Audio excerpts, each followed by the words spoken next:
Alright, hello everybody. I'm Sour Skittles, I'm Roxy.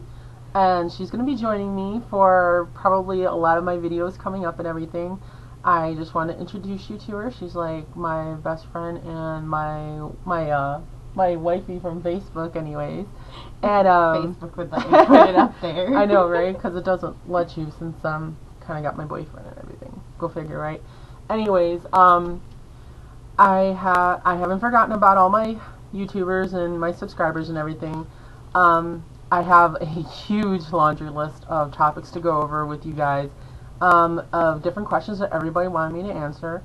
Yeah, I'm probably gonna have to start doing videos like one a week at least, because I'm gonna be putting up like 3 videos in consecutive order for just answering everybody's questions. So we are going to start with the first set of questions, and my lovely partner Roxy will be going ahead and asking the questions, and I'll be answering them for you guys. Okay, who's the first one by? XOSX. Okay, let me get to them. XOX. Must You're be on on the it. next page. Oh, I'm on. Okay. Oh, yeah, go ahead. XOSX says, very glad to hear those things are not problems now. There is a certain sense of liberation brought on by starting transition, and I'm sure a feeling of wholeness when transitioned. I've been able to leave so many bad habits, negative feelings, and self-destructive behaviors behind, and things are just beginning for me. You know what, XOSX, I agree completely with you. And actually, one of the later people could probably refer back to this.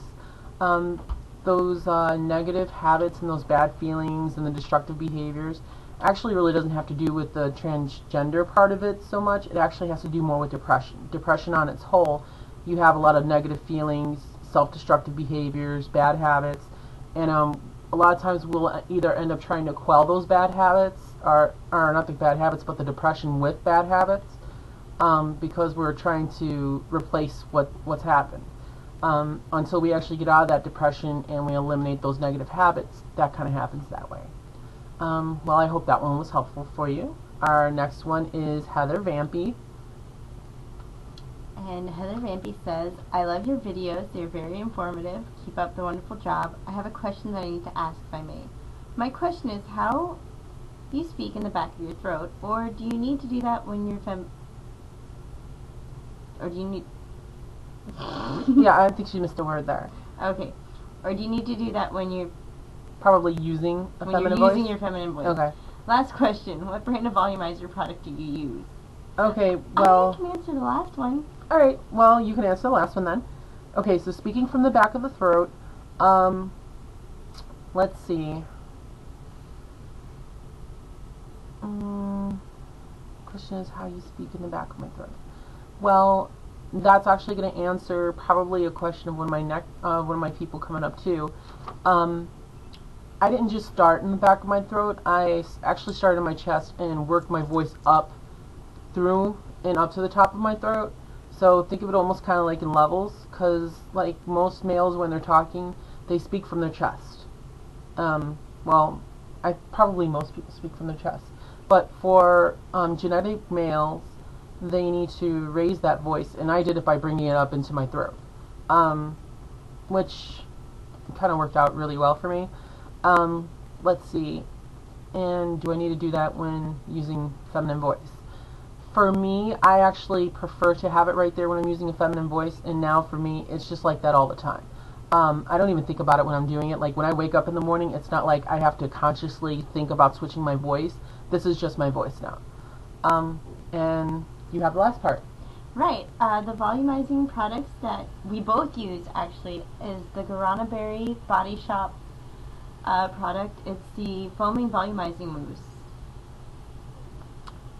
Sorry, eye booger.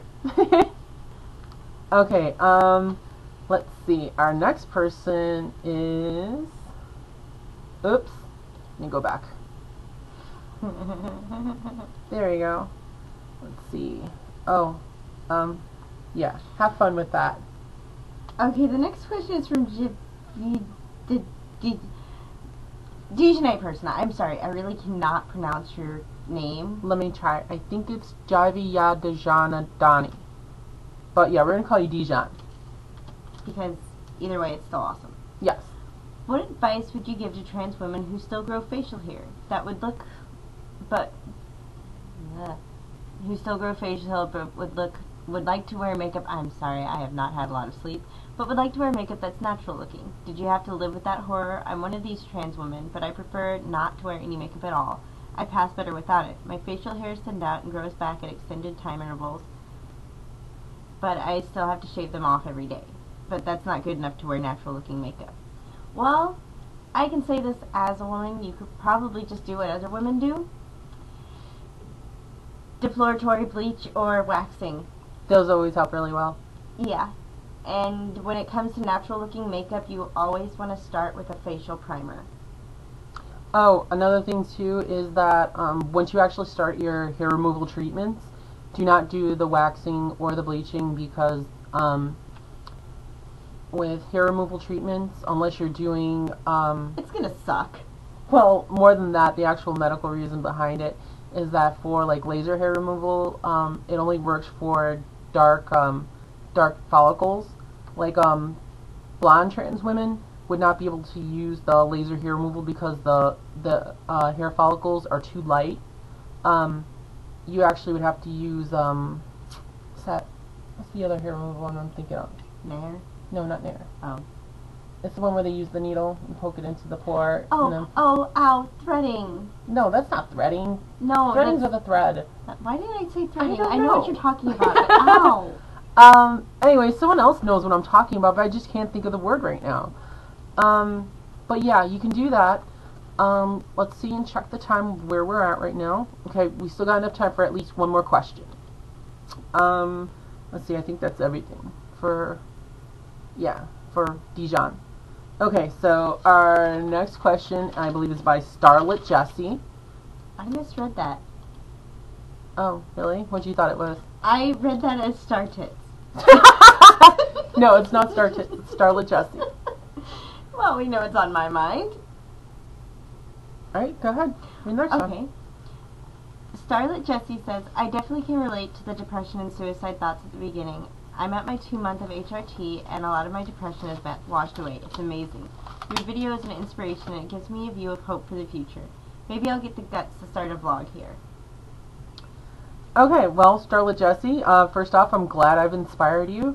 Yeah, it is a great thing to have the depression wash away. It kind of like happened for me, like as soon as I actually decided to transition, before I actually got on my HRT, I started feeling so much better and lost a ton of weight. So it was a great thing for me as well. I hope you do actually start that vlog, because I would love to see of how your transition's going and everything, and root you along the way. Not to mention, who knows, maybe we can actually start a collab once in a while. Alright, well, I'm going to go ahead and cut the video so that we don't have like a 20-minute video going for the rest of the questions and everything. Are you licking my shirt? OMG. Wow, so, yeah, that whole thing about Roxy being in the rest of my videos, that might not happen now, I'm not too sure. Alright, well, this is Sour Skittles. And this is Roxy. Thanks, everybody, for, well, basically asking the questions and that, and I'm sorry I didn't get back to you sooner, but I kind of got college and everything to go with. So, again, thanks. Bye.